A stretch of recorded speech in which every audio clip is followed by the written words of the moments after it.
एक गांव था हल्दीपुर। हल्दीपुर में गोपी अपने बूढ़े दादा के साथ रहता था। गोपी बहुत ही मेहनती और चतुर था। वो दूसरों के खेतों में काम धंधा करके जीवन यापन करता था।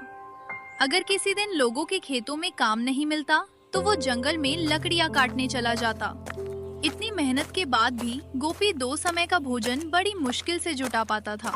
वो हमेशा सोचता था कि अगर उसके पास थोड़ा सा धन आ जाए तो वो व्यापार करे और इस गरीबी से हमेशा के लिए छुटकारा पाले। लेकिन इतनी मेहनत करने के बाद भी उसे धन नहीं मिल पाता था। गोपी के दादा बहुत बूढ़े हो चुके थे और उन्हें देखकर ऐसा लगता था मानो वे जल्द ही इस दुनिया को छोड़ देंगे। एक दिन गोपी के दादा ने उसे अपने पास बुलाया। दादाजी, क्या हुआ? आपने मुझे अचानक क्यों याद किया? बेटा, मुझे ऐसा लगता है कि मैं इस दुनिया में बस कुछ ही दिन का मेहमान हूँ। दादाजी, आप ऐसा क्यों कह रहे हैं? उसी पल मदन के दादा ने उसे एक ऐसी चीज दी जो बिल्कुल हीरे की तरह चमक रही थी। ये लो बेटा, मेरे पास देने के लिए इसके अलावा कुछ भी नहीं है। मदन उसे देखकर बहुत खुश हो गया। कुछ दिन ऐसे ही गुजर गए। अब मदन के दादा दुनिया को अलविदा कह चुके थे। मदन जब भी उस हीरे को देखता तो वो अंदर ही अंदर खुशी से झूम उठता। वो हर रात सोचता, मैं इस हीरे से मिलने वाले पैसों से एक अच्छा व्यापार करूंगा और जल्द ही अमीर बन जाऊंगा। एक दिन मदन गांव के सुनार के पास गया। भाई साहब, ये देखिए, मैं बेचने के लिए क्या लाया हूँ।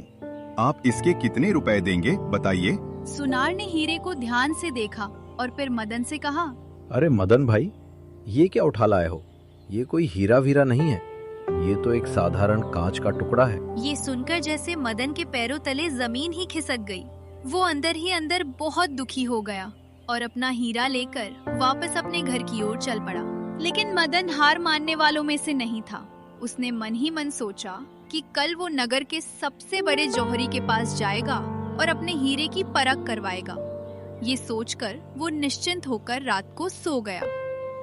अगली सुबह मदन हीरा बेचने के इरादे से शहर की ओर रवाना हो गया। भानु सिंह शहर का एक बड़ा जौहरी था। उसके पास राजा, महाराजा, मंत्री और बड़े बड़े जमींदार खरीदारी करने आते थे। कुछ देर बाद मदन भी वहाँ आ गया। प्रणाम महोदय, मैं आपके पास बहुत दूर से यह हीरा लेकर आया हूँ। आप इसे देखकर बताइए, इसका मूल्य कितना देंगे? भानु सिंह ने हीरे को गहरी नजर से परखा। उसकी भौहें तन गई और वो गुस्से से गरज कर बोला, ये क्या मजाक है? तुमने मुझे पागल समझ रखा है क्या? ये कोई हीरा नहीं बल्कि एक साधारण पत्थर का टुकड़ा है जिसे तुम चालाकी से हीरा बताकर मुझे धोखा देने की कोशिश कर रहे हो। मेरे पास ऐसी बेकार और घटिया चीज़ों के लिए बिल्कुल भी समय नहीं है। अपना ये टुकड़ा तुरंत उठाओ और यहाँ से फौरन चले जाओ, वरना मैं तुम्हें बाहर निकलवा दूंगा। आप इसे सिर्फ एक पत्थर का टुकड़ा समझते हैं? ऐसा हो ही नहीं सकता। यह तो हमारे खानदान की शान है, मेरी आन बान और शोहरत है। यह वही खानदानी हीरा है जो मेरे दादाजी ने बड़ी मेहनत और मोहब्बत से मुझे दिया था। अब घर में कुछ मुश्किलें आ गई हैं, इसलिए सोचा इसे बेचकर थोड़ा सहारा मिल जाए। इतना सुनकर भानु सिंह ने फिर से वो टुकड़ा हाथ में लिया और ध्यान से देखते हुए बोला, माफ करना भाई, मगर ये हीरा नहीं, सिर्फ कांच का टुकड़ा है। मैं इतना पारखी हूँ कि किसी भी हीरे को बस एक नज़र में पहचान सकता हूँ। उसकी चमक, रंग और कट देखते ही मैं बता देता हूँ कि उसकी असली कीमत कितनी होगी और वह सच में हीरा है या नहीं। भाई साहब, मेरी आपसे एक गुजारिश है।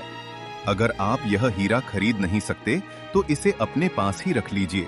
अगर कोई ग्राहक आए तो बेच दीजिएगा, वरना कुछ दिन बाद मैं आकर इसे वापस ले जाऊंगा।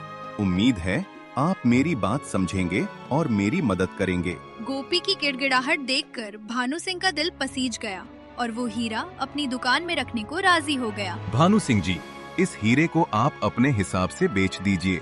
ग्राहकों को इसकी कीमत 50,000 रुपए ही बताइए। अगर कोई खास बात हो तो मुझे जरूर सूचित कर दीजिएगा। इतना कहकर गोपी अपने घर लौट जाता है। भानु सिंह के पास कई ग्राहक आए, लेकिन वो अपना नाम खराब नहीं करना चाहता था, इसलिए उसने हीरा किसी को नहीं दिखाया। बीच बीच में गोपी भी हीरे के बिकने की खबर लेने आता रहा, लेकिन हर बार उसे निराशा ही हाथ लगी। एक दिन भानु सिंह की दुकान पर एक व्यक्ति आया। उसने प्रणाम करते हुए कहा, प्रणाम महोदय जी, मैं पड़ोस के राज्य हस्तिनापुर के राजा हर सिंह का सेवक हूँ। राजा हर सिंह अपनी बेटी को उपहार में देने के लिए एक हार बनवाना चाहते हैं जिसमें एक अनमोल हीरा जड़ा हो।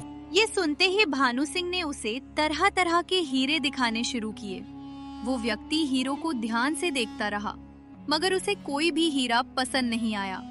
जब अंत में भानु सिंह ने गोपी वाला हीरा उसके सामने रखा तो उसे देखते ही वो व्यक्ति खुशी से बोल उठा, यही है वो हीरा जिसकी हमें तलाश थी। देखो कितना खूबसूरत है। आप इस हीरे का कितना मूल्य लेंगे? भानु सिंह मन ही मन सोचने लगा, 50,000 रुपए तो मदन खुद मांग रहा है, क्यों न मैं इसकी कीमत 70,000 रुपए बता दूं। इस तरह मुझे सीधे 20,000 रुपए का मुनाफा हो जाएगा और बिना किसी मेहनत के अच्छा खासा लाभ मिल जाएगा। फिर वो बोला, भाई साहब, यह कोई साधारण पत्थर नहीं बल्कि बेशकीमती हीरा है।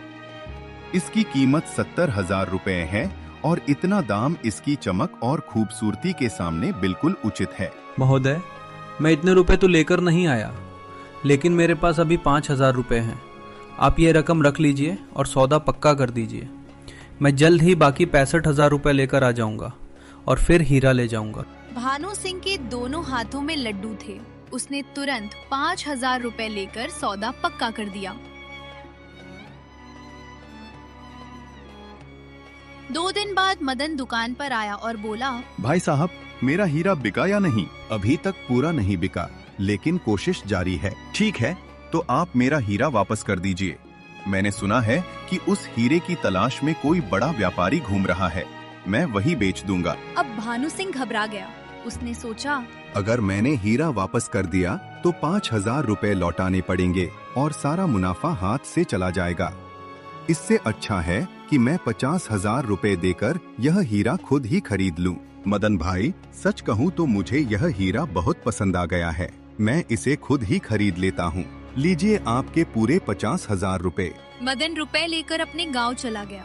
इधर भानु सिंह उस व्यक्ति का इंतजार करता रहा जिसने 65,000 रुपए लाने का वादा किया था।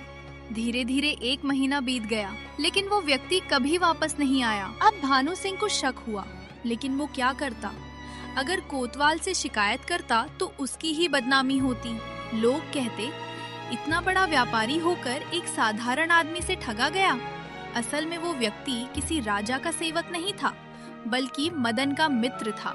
दोनों ने मिलकर योजना बनाई थी। इस तरह एक साधारण मदन ने चालाक समझे जाने वाले भानु सिंह को लालच के जाल में फंसाकर ठग लिया।